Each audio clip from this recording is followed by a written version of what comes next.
Why would you play Thresh Support? Well, he is an incredibly well-rounded champion. He has great engage with his hook and flay, and he has great disengage with his flay and lantern, and he can bully pretty well being a ranged champion. However, with being a jack of all trades, it does mean that other champions have better engage, other champions have better disengage, and other champions are much harder lane bullies. However, it is hard to find a champion quite as well-rounded as Thresh.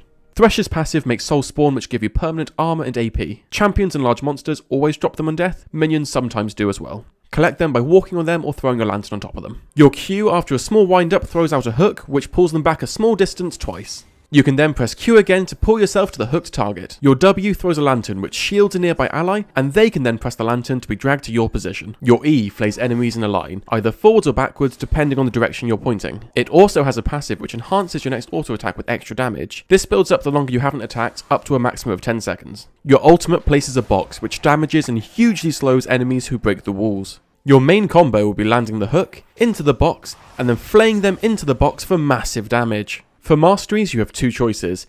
This is what the tankier page looks like, and this is what the more utility page looks like. Try out both, see what you like. For build order, I go steel shoulder guards and pots. Next, early Mobies are brilliant to let you set up plays and gank mid, along with Locket, which just gives you a little bit of everything you want. Following that, I go for Knight's Vow and Zeeks. These both just keep your ADC alive and doing damage. And finally, depending on the situation, consider any of these items. I particularly quite like Gargoyles. It makes you incredibly tanky for quite cheap. For skill order, I always take E first for the amazing passive, before Q and then W. I then max Q, then W, then E, taking ultimate whenever I can. In lane, if you're against a bully lane, your job is to protect and peel for your ADC, just poking where you can. However, in any other lane, especially for the first 2 levels, you want to be the bully. As Flay and Hook are incredibly strong, this can lead to an early advantage. A unique way for Thresh to open up a lane is to simply lantern your jungler in. Most champions early game can't deal with a 3v2, and as Thresh, if you flash when the jungler is holding the lantern, you both move the extra distance.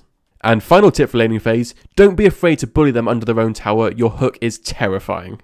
Your main role in a team fight is to peel for your ADC. Don't be afraid to use everything to keep them off your carries. And your Q at this point in the game is on a short enough cooldown that it'll be up to catch any fleeing enemies. Minus using your leads to win an important team fight, how do you actually convert these advantages into wins? Firstly, get Drakes. It's a short walk for you, and every window when you force their bot back, or their jungler appears top, call for it, try and get it done. The other way you're going to use your advantage to win games is to get picks. You have Moby boots, a hook, and a lot of time on your hands because you don't have to farm. You can see in this video, I'm able to hook their Fed Akali, which Yasuo converts into a kill and Nautilus as well. This gives our team a free Drake, which now having 3v5, our team converts into a Baron, which we use to get 2 mid towers. And you can see how this pick starts the snowball that wins the game. And that's my 3 minutes, guys. Cheers for watching.